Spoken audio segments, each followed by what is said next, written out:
මේ වැලිගම සභාපතිවරයා සභාපති පුටුවේ ඉන්නකොට ඝාතනය කරනවා. දැන් ඊට පස්සේ කිව්වා එයා මිදිගම ලසා කියලා. ලසා හරි කවුරු හරි වේවා. ඔහු සභාපති පුටුවේ වාඩි වෙලා ඉන්නකොට විඩි තියනවා නම් ඒක දේශපාලන ඝාතනයක්. Stop adding. Let's start multiplying. LOLC Super Savings Account.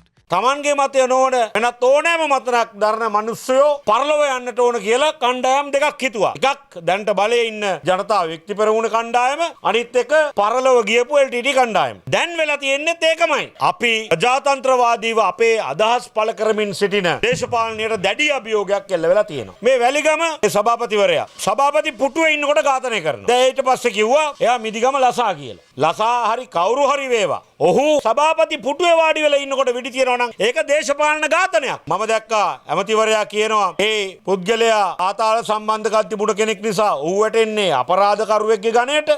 එහෙම ප්‍රජාතන්ත්‍රවාදයක් නෑ. පාතාල කෙනෙක් නම් පොලිසියෙන් අල්ලන්න තිබුණා. අල්ලගෙන ගිහලා නඩු දාන්න තිබුණා. නඩු දාලා හිරේ දාන්න තිබුණා. උට චෝදනා තියන්න පුළුවන්. උට විතරක් නෙමෙයි. ඔය පක්ෂයේ න්‍යායාචාර්ය ටිල්වින් හිරේ ඉඳලා ආවේ. ඔය පාතාලෙම තමයි ජනතා වික්ටි පෙරමුණ දෙපාරක් පොලිසියට ගැව්වේ පාතාලේ තමයි. කල්කටා සරන් ගිහලා 70 දී ගැව්වා. ගමේ ඉන්න පිළිවෙලකට ඉන්න මිනිහෙක් දැක්කනම් වෙඩි තිබ්බා. තමන්ගේ දේශපාලන මතය ඉවසන්න නැති හිටියනම් වෙඩි තිබ්බා. ආණ්ඩුවට කියන්නටත් ඕන. ඒ ආකාරයෙන් මර්ධනය කරලා අපි වගේ අයගේ දේශපාලනය නවත්තන්නත් බෑ. ඒ බියටපත් කිරීමේ ක්‍රියාමාර්ගයට අපේ ප්‍රතිචාරය තවත් තීව්‍ර වෙන දේශපාලනයක් මිසක් ආපස්සට යන දේශපාලනයක් නෙමෙයි. සභාපති පුටුවේදී ඝාතනය කරලපු රටක එයිද සුද්දෙක් වැලිගමට? ඒකයි මේකේ කතාව.